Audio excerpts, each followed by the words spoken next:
Okay, this video is quotes. We're just going to do William Blake today. So we're moving in alphabetical order. This is from the Holy Grail of Wisdom Quotes by P. Rogers, and we're going through it in order, and we're on William Blake today. William Blake was an English poet and painter from the 1700s, a little bit into the 1800s, and he was a little bit of a crazy guy, but he was also an artist and a poet, and he does have a few interesting things on himself. I got interested in reading a little bit about him when I had read a book about the Bible by Northrop Frye. Northrop Frye wrote a very interesting book about the cycles of the Bible, how the population goes up and down. They turn their back on God, and then they get sort of destroyed, and then they gain their faith again, and they rise again. And you see that in the cycles of history. That gets into like the Vico cycles of history, the Thomas Cole paintings about the course of empire and all that. Okay, but anyways, William Blake.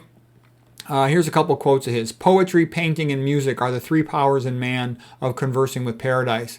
And if I could do it all over again in my life, I wish I had learned more about writing poetry when I was young, because it's the most challenging thing to write. And if you can write poetry, you can do everything else. I mean, if you can write poetry, it fits for writing songs. It's the most concentrated way to write. You know, rhyme is very powerful for our ear, for memory. Painting is a great skill. I wished I learned how to draw. If you learn how to draw, you can connect it to everything else you do the rest of your life. As far as music, I think kids ought to play, you know, like the piano is a great instrument to play. It can go with everything. Whatever you learn from piano connects to other things. You know, I played the clarinet when I was young, and I didn't really like it that much. And my mother used to come up to baseball practice and then sit at the side of the baseball diamond and start beeping her horn and tell me, Peter, Peter. I didn't like that, and I actually quit the clarinet. I never was that motivated to play clarinet. Guitar is okay, but you end up, you know, getting into rock and roll, which usually is not a good thing. But then again, maybe guitar is nice because you can carry it around portable, unlike a piano. Anyways, I wish I had learned more about those things when I was young, and I wish I had played tennis more when I was young, because that's an easy sport to do all your life. Okay, here's a lady, Brenda Uliland, wrote something about it. Writing is the action of thinking, just as drawing is the action of seeing, and composing music is the action of hearing. Yeah, and they're almost like universal languages, the drawing and music.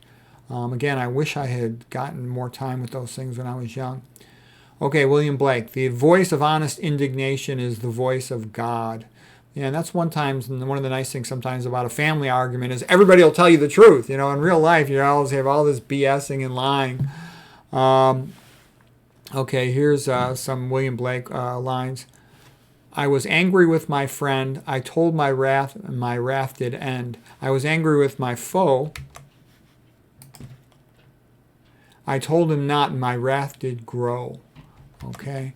William Blake says, think in the morning, act in the noon, eat in the evening, and sleep in the night. And that's a pretty good way to go through life. In the morning, do all your intellectual work. You're smartest in the morning. When does an animal need to be smart? When it's hungry. You wake up in the morning, you fast it overnight, you get a little normal surge of cortisol, keeps your blood glucose normal for a long time. I usually can do intense, good academic work from whenever I wake up in the morning till about noon, or sometimes even 2 o'clock in the afternoon. That's when I'll always write a new book chapter, read a complicated paper. You can do easy academic work later in the afternoon. I'll often work on my current book, the difficult part, then I'll do some other stuff for a future project. And then it's good to exercise in the afternoon, do whatever physical actions you need to do, go somewhere. In the evening, it's dark, you might as well have something to eat, get ready to go to bed. I'll sometimes read a book or watch internet videos or read a paper while I'm eating dinner. Sleep in the night, you know, a little bit like all right, so anyways, William Blake. I must create a system or be enslaved in another man's. Yeah, that basically you figure out what you want to do with your life and how you're going to live it. Otherwise, you get put into the life your parents want you to have, or put into the life your job wants you to have. And you want to figure that out at a young age, because the older you get, the less flexibility you have to maneuver out of it. You know, once you're paying a kid's college tuition, you're not just going to go do some job for fun. You got to make money to pay that tuition. Without contraries, we cannot progress, William Blake. So yeah, you have to allow people to have different opinions. If you end up in a spot where everybody is forced to have the same opinion, you can't learn anything. And you have to be open-minded enough to let them speak. You know, sometimes they're just being a jerk and they're not being reasonable, but a lot of times they're just coming from a different direction. You should hear them out. Okay, William Blake. A robin redbreast in a cage puts all heaven in a rage. Sort of an early animal rights perspective. William Blake.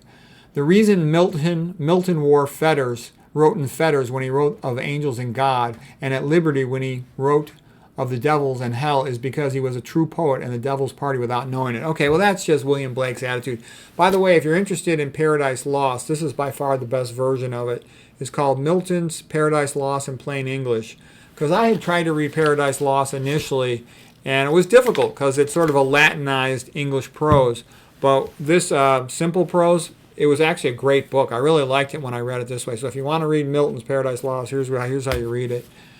Now here's a song. This is called Jerusalem, the song by William Blake.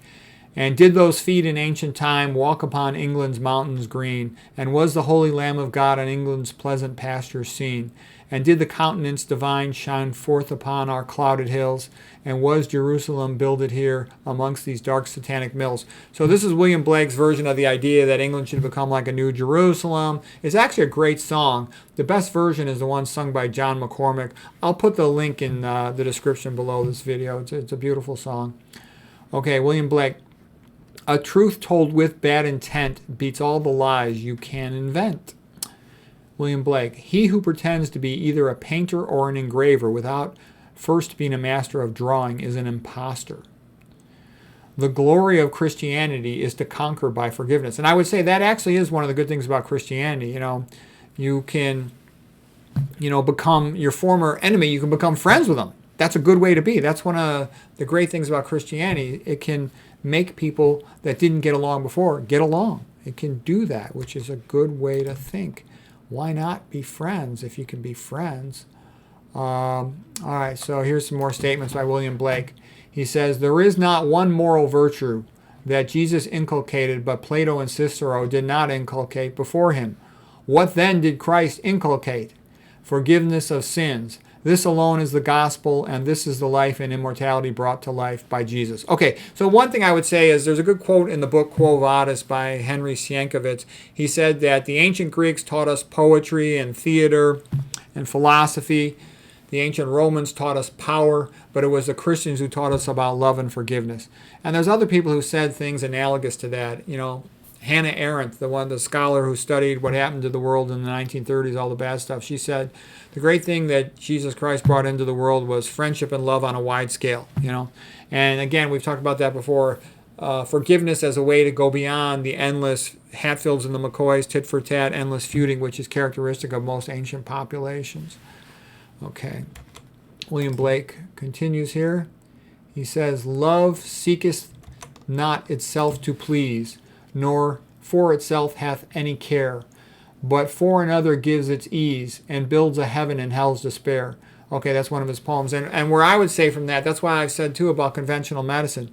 The reason why conventional medicine's always lying and stealing and bullshitting is because you make a lot more money if you tell the pros go for a stent or go for open heart surgery than you do if you teach them the vegan diet. And that's also why I said you cannot fix conventional medicine until you adopt a Bible-based worldview with that type of ethic. Man is created in the image of God, therefore part divine as well as part beast, therefore entitled to respect, fairness, and the best possible treatment we can give him. Like Ayn Rand said, the first rights that are necessary to stand up for are individual rights. If you preserve individual rights, all the other rights follow. And, that's why, too, because I see like the typical stupid patient, they walk into a hospital and it's this magnificent building. It's like the modern equivalent of a cathedral, the church of so-called science. But in reality, it's not really science. It's advertising. And it's going to advertise the things that are profitable. And that's why it could never fix itself, because it doesn't want to fix itself, because it's making billions of dollars. Why would it want to change its business model when it's making billions of dollars?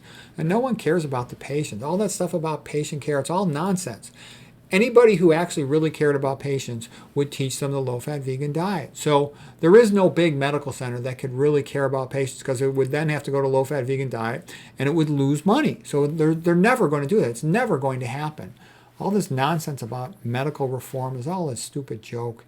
Nobody's going to take $0 to $1,000 with the vegan diet when they could do open heart for $150,000. Nothing could make you do the right thing except you love the patient.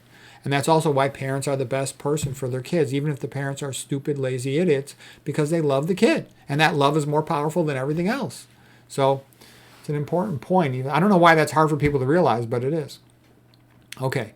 William Blake, another poem. Tiger, tiger, burning bright in the forest of the night, what a mortal hand or eye could frame thy fearful symmetry? In what distant deeps or skies burnt the fire of thine eyes? Or on what wings dare he aspire? What hand dare seize the fire? And what shoulder and what art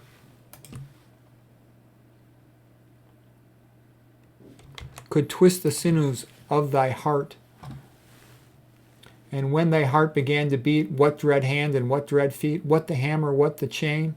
In what furnace was thy brain? What immortal hand or eye dare frame thy fearful symmetry? So anyways, kind of the point of that is, it's just a poem, but it's also, by the way, I majored in evolutionary biology, was an A+ student in the subject. I read about 50 books related to it since that time, and I can tell you, there is no good biological explanation for the origin of life.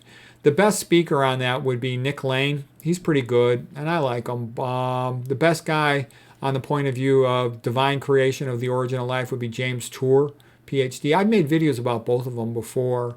And so origin of life is geologic chemistry, but then the next big thing that is talked about is origin of complexity, biological complexity.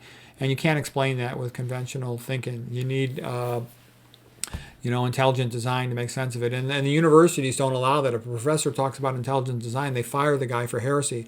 And that's why I say this holding fast to atheistic Darwinism is the religion of our modern society. And I believe it's deliberately chosen by rulers because they want atheistic Darwinism, because it says then that the ruler is the equivalent of God. They can do whatever they want.